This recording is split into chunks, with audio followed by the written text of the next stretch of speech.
On About Books, we delve into the latest news about the publishing industry with interesting insider interviews with publishing industry experts.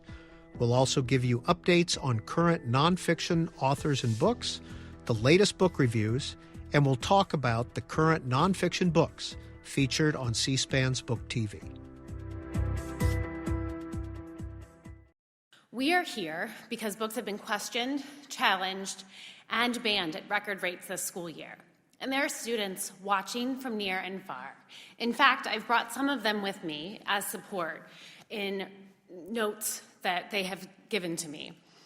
Administrators have made hasty decisions. School board members have jumped to conclusions based on out-of-context excerpts, and librarians scrambled to play catch-up to fight for our students' rights. When books are removed, communities lose the voice that book represents. Measuring the damage of lost voices is daunting and longitudinal. We can measure the soaring rates of mental health disorders in adolescents. Many can directly correlate the teen mental health crisis to feelings of discontent, loneliness, and a lack of belonging. These are exactly the feelings that arise when we believe we are alone in what we are experiencing, and these feelings can be especially brutal and isolating in adolescence. The ability to learn about and appreciate the diversity of the human experience, perspective, and opinions is crucial to gaining a sense of belonging. We can gain this ability through our access to books and other resources. This is why a singular reaction to a book should never result in the immediate removal of a resource, but instead be the basis for a conversation to understand the purpose of a library and the support and resources that librarians offer. And that was Samantha Hall, a school librarian in Lancaster County, Pennsylvania, discussing her perspective on book bans in schools. That was from a recent congressional hearing. And in this edition of the About Books program and podcast, we're looking specifically at the issue of book bans. Who's instigating them? What books are being flagged and why? And what exactly is the goal of banning books? Joining us now is the American Library Association's Deborah Caldwell-Stone. Ms. Caldwell-Stone, what are some of the issues that you work on, and what is your position there? Well, I'm director of ALA's Office for Intellectual Freedom, and our mission is to broadly defend the right to read for everyone who uses libraries in the United States. So we work with individual librarians on defending the place of books on the shelf. We also keep track of censorship attempts in public libraries and school libraries across the country. We collect data on an annual basis, which becomes the data that feeds into our most challenged books list every year, which you may be familiar with. We also work on law and policy issues that involve the freedom to read and the freedom to choose what one wants to read in the library. So we have a broad mission of protecting intellectual freedom for everyone and to promote the democratic values that feed into that. Now, when we say the words book ban, what are we talking about? Are we talking about a specific school, a district, a state, a curriculum? Well, we are talking about a specific school board or a specific library board. The fact is that in the United States, we don't have a national system of libraries or schools. It's all local government. And so it's a decision by a local government agency to stop providing access to a book because of the ideas or opinions expressed in that book. And given the First Amendment applies to every government agency, we find that censorship wrong and we fight against it. Librarians acquire books for the benefit of the community. They follow policy in doing that. It's not arbitrary or capricious. They are very concerned about meeting the information needs of everyone in the community, and that one person might object to a particular book should not be a reason for taking it off the shelf, particularly in regards to government agencies that are charged with providing free and open access to information under the First Amendment.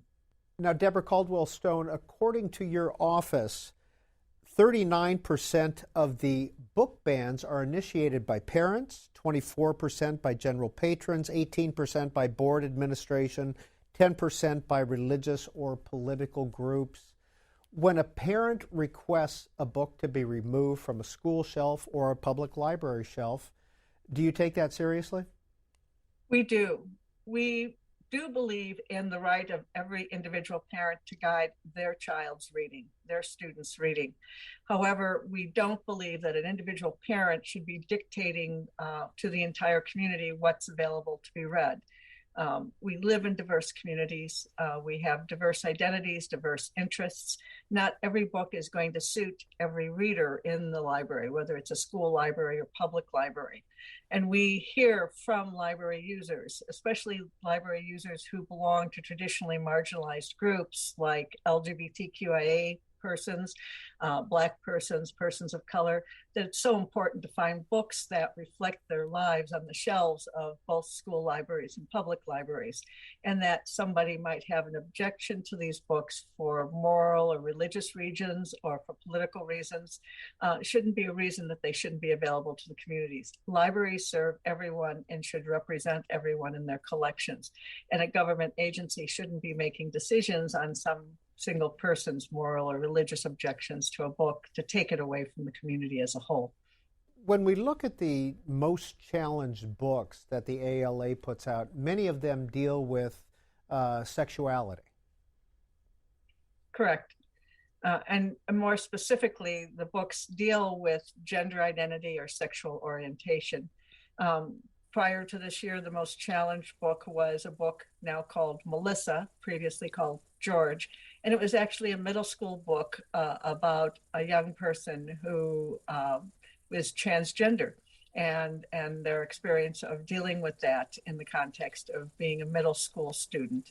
And nothing about that book was salacious or erotic. It was just a story about another student, another young person dealing with the situation in their lives, as many chapter books for that grade level do, but just because it has a transgender character, it became the most challenged book.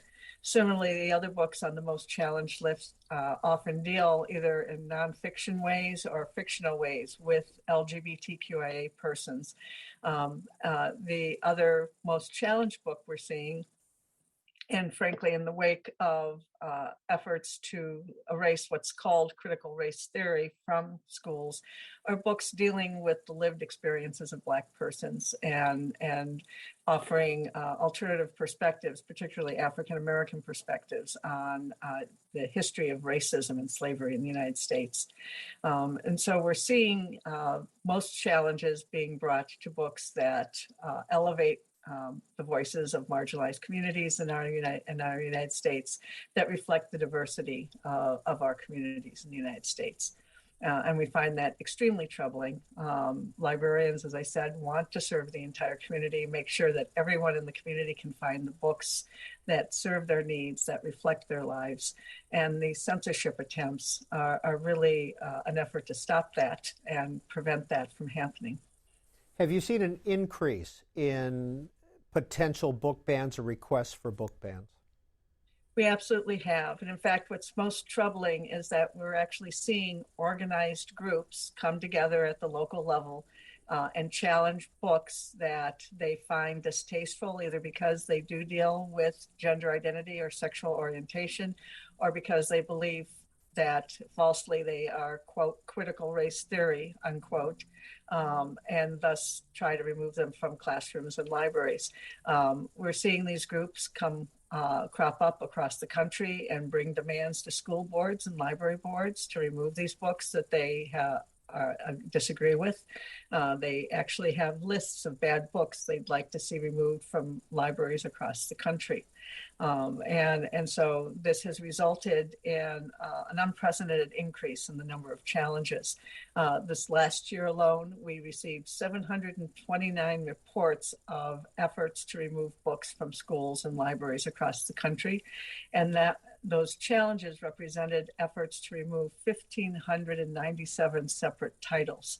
And just to provide some perspective on this, we usually receive between 300 and 400 challenge reports in an average year, and usually only representing about 500 books in those challenges, more one-on-one challenges rather than lists of books to be removed. And this campaign hasn't abated. We're still receiving an unprecedented number of challenge reports on a weekly basis. It's a real assault on our individual liberty to choose what we want to read for ourselves and our families. And we're working to fight that. We actually have a new campaign that is intended for individuals and communities to use called Unite Against Book Bans.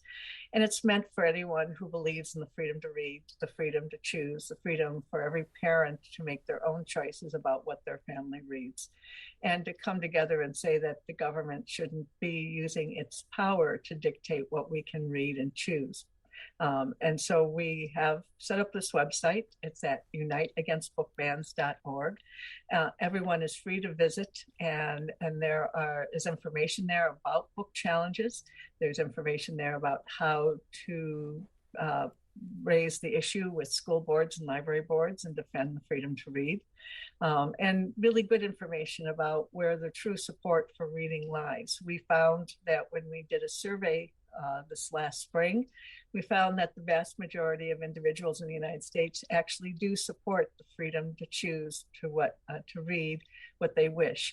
And that support for the freedom to read crosses political boundaries. It crosses all ethnicities. It's over 71% of all voters and parents in the United States that were surveyed said that they opposed government censorship of books in schools and libraries. Well, I want to play you a little bit of video from the recent congressional hearing on book banning. This is Representative Byron Donalds, a Republican of Florida, and here he is talking about the role of parents. I wrote legislation about providing people who live within a county the ability to review all material, whether it's classroom or library material, and that all taxpayers, whether they are parents or reside in a county, should have an ability to review that material and examine it, because they're the ones that pay for it. So if the body politic, the parents that live in a community, decide that they find material objectionable, and they go to their elected representatives who have authority over the school district, and they vote to remove material, wouldn't you say that is the appropriate way a representative democracy is supposed to work? Better question. Here's a better question. Should parents have the ability to have their voices heard about material that they think should be in front of their children, whether it is mandatory or whether it is optional? Do you think parents should have that ability to voice their opinions? Yes, absolutely, as I said in my statement, and they do have that right. The books that are being banned are a majority of the books from library, which are complete choice. They are not the books in our curriculum or required reading. You absolutely have a say in what your child should be able to read, but they're no longer coming to us, the professionals, the Ms. experts. Berg, I got one question. Wait, I'd like to finish my answer. The gentleman has the time. I got 45 seconds, so I got to Parents have a I got to say. focus this in. They don't have a say for Ms. every Berg, other parent. in the you'll get a county. chance. I would It's time. not say that parents have the right to say for other parents. What I am saying is, do parents or a large part of the community at large have an ability to lobby or engage with their elected officials on the local level to decide what's in the room? I would say the answer to that is yes. Deborah Caldwell-Stone, what's your reaction to that exchange? I absolutely support the librarian or educator who is responding to that. You know, certainly there are already tools in place for any parent who is concerned about what their child reads in schools or even in public libraries. Librarians are anxious to work with parents to guide young readers to the books that the parents believe are appropriate for the family for whatever reason. And schools already have policies in place that allow parents to opt their child out of reading assignments or even complete curriculum assignments if they don't feel it's a good fit for their child. What I find objectionable is the idea that a loud voice, a vocal minority, can go to a school board and deny access to information for the entire community. Using the idea that, well, taxpayers pay for it means that, well, what about the taxpayers who happen to want books that deal with topics that others find problematic or controversial? It simply doesn't work that way. School boards and library boards, we entrust them to exercise broad discretion to hire professionals, education professionals, library professionals who are trained in child development, reading skills, literacy skills, to select books according to the criteria they set out that meet the information needs of the students in the community, that meet the information needs of the community as a whole in the case of a public library. And that choice should remain with the individual reader. Once those books are on the shelf, once those books are chosen, it is a choice. No one has to pick up those books and read them, but having that book available to certain members of the community may be life-saving. We hear over and over again from adolescents that being able to find books about gender identity and sexual identity on their library shelf can be so helpful to them, but helpful to their mental health, can even be life-saving. It's certainly affirming and helps them grow up to be effective adults who can function in society, who are prepared to go to college, enter the military, enter a career. The fact that the information is available by choice to others in the community does no harm to any other family. And as I said, librarians are anxious to identify and acquire the materials that would serve the information needs of families of all kinds. And they should work with their librarians. It's a false dichotomy to say that, we have to supervise what library professionals are doing. They are professionals. They are trained to do what they are supposed to do, which is to meet the information needs of everyone in the community. And I do mean everyone.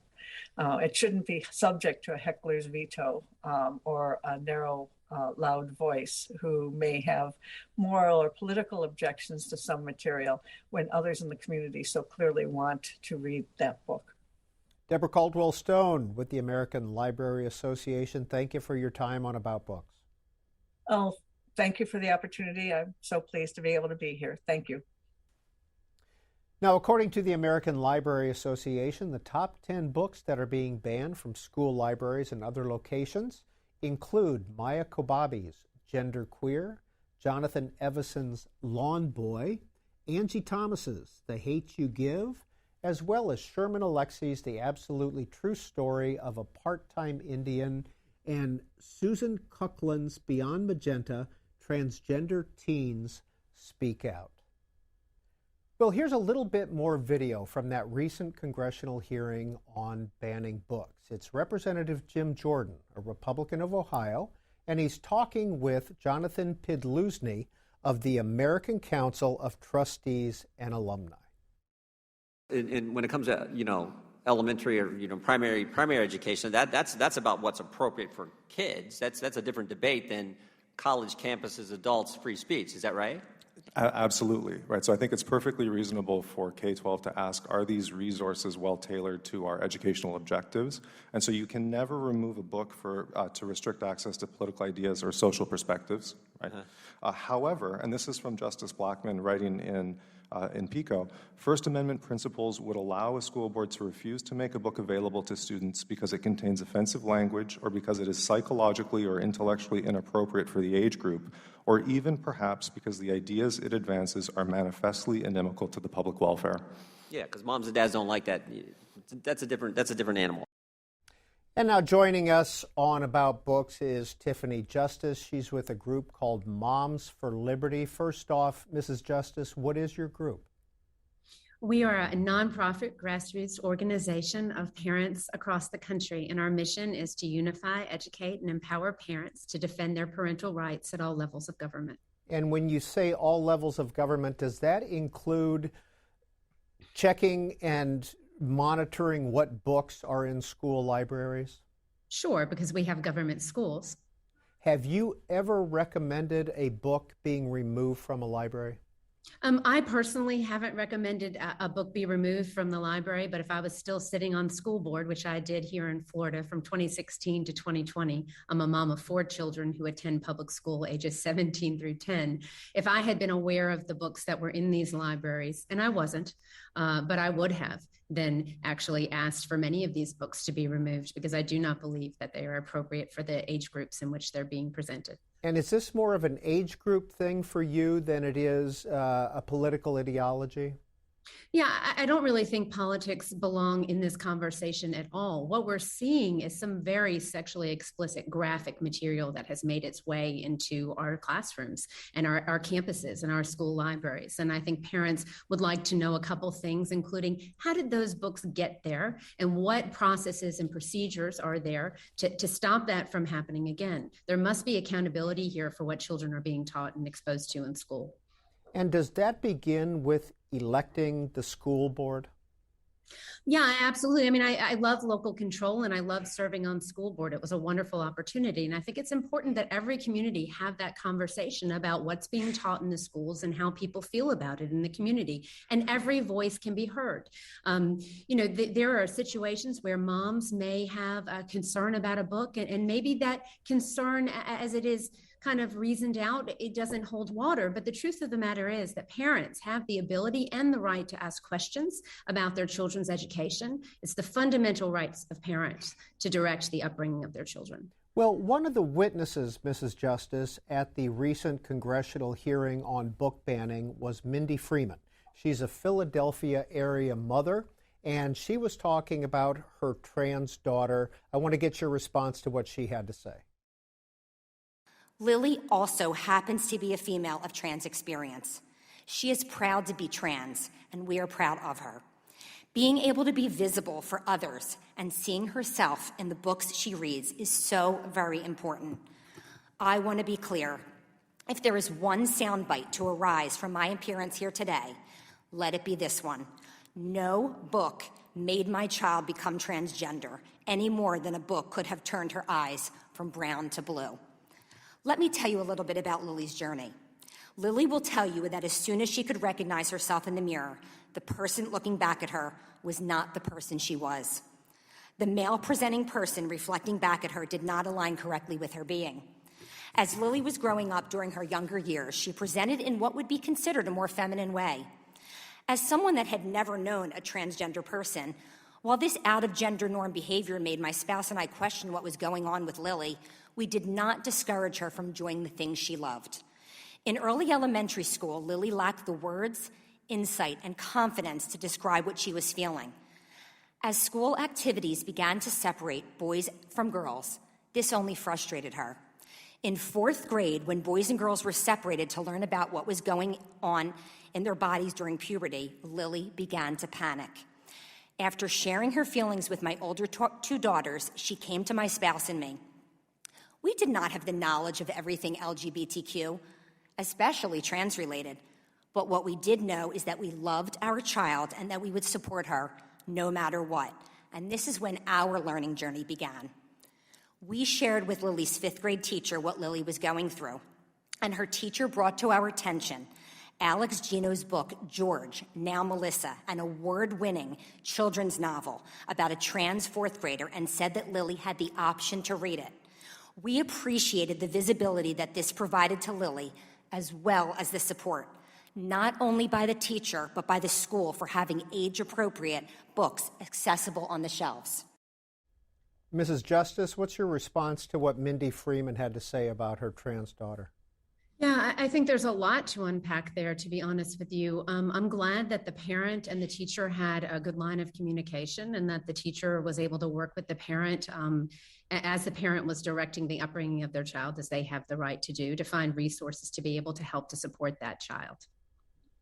And should that book that was referenced in that video be allowed to be in the school library as far as you're concerned? Well, it sounds like a book that's covering a lot of sensitive content, including the sexuality and the gender identity or the sexual orientation, perhaps, of a child. And so, I will be honest and tell you that we have a contagion going on in this country, something called rapid onset gender dysphoria, where we are seeing a huge spike in children that are identifying as transgender. It's extremely concerning to me as a mother and as a woman, the idea that we're somehow telling boys or girls that there's a right way to be a boy boy or a girl.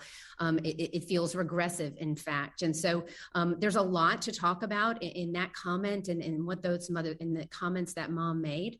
But there's no doubt to me that that mom loves her child and wants to give that child everything that they need. Now, should that book be on a public school library to be accessible to every child? And I think there are many parents across this country that would tell you the answer to that is no. In fact, it should not be available to every child. Does that mean that the book is being banned? No, sir, it does not mean that it is being banned. It can be in public libraries, it can be in bookstores. There are lots of different places where parents can access that type of a book, or community resources can be provided. However, when we're talking about public schools and we're talking about all of our children together, there's a bit of an understanding that we've had about the roles of school and home and those boundaries. And so what I think you're seeing parents across the country saying is, I raise my children, the government doesn't. We don't co-parent with the government, and there are certain sensitive subjects that we would like to be able to be directing the conversation around for our children.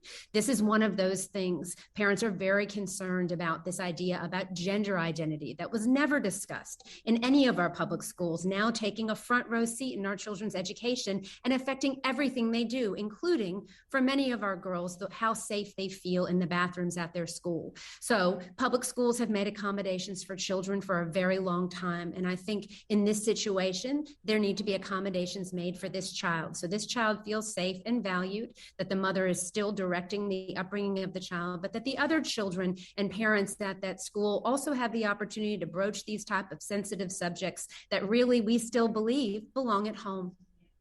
Tiffany Justice, was there an incident or a moment that that made you co-found Moms for Liberty? Yeah, as I said, I'm a mom of 4 kids. I unpack a lot of backpacks. And then I ran for school board in my own community. But during COVID, I have to tell you that the normal procedures of a parent coming and expressing concerns about their child at that local level was broken at that time during COVID. And what I saw was a school system that was very intent and would do anything they could to protect the system.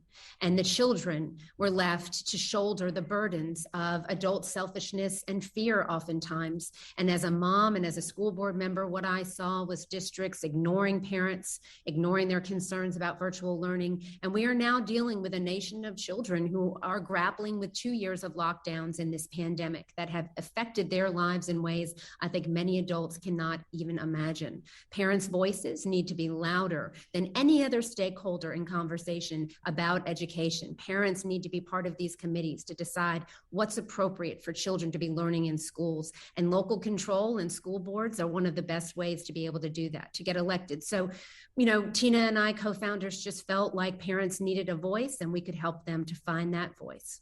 Tiffany Justice, co-founder of Moms for Liberty, thank you for being on About Books. Thank you for having me. Now, according to the American Library Association, challenges are occurring 44% of the time in school libraries, 37% of the time in public libraries, 18% in school classrooms itself, and 1% in other locations. And finally, here's Representative Nancy Mace, a Republican from South Carolina, talking about alternatives to school libraries.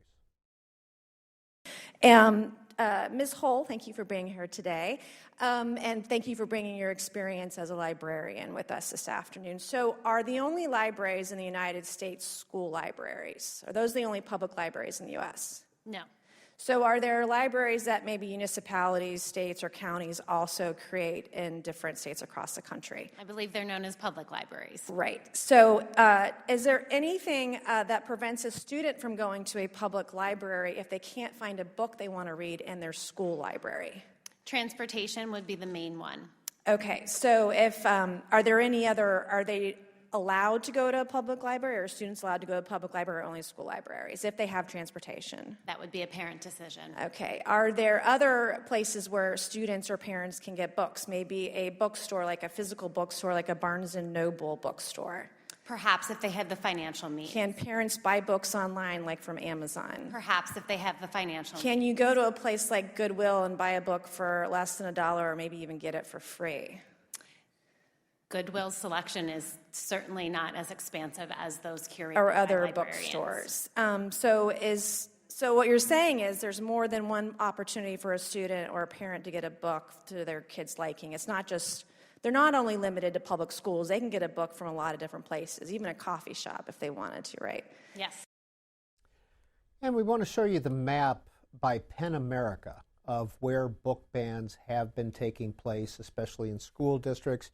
You can see that Texas has had 713 bans in 16 different districts. Pennsylvania, Florida, Oklahoma, and Texas are some of the states that have had the most bans in specific school districts. And this has been About Books, a podcast and program produced by C-SPAN's Book TV. 2 reminders. The full book ban hearing is available to watch online at cspan.org, and About Books is available as a podcast at the C-SPAN Now app or wherever you get your podcasts.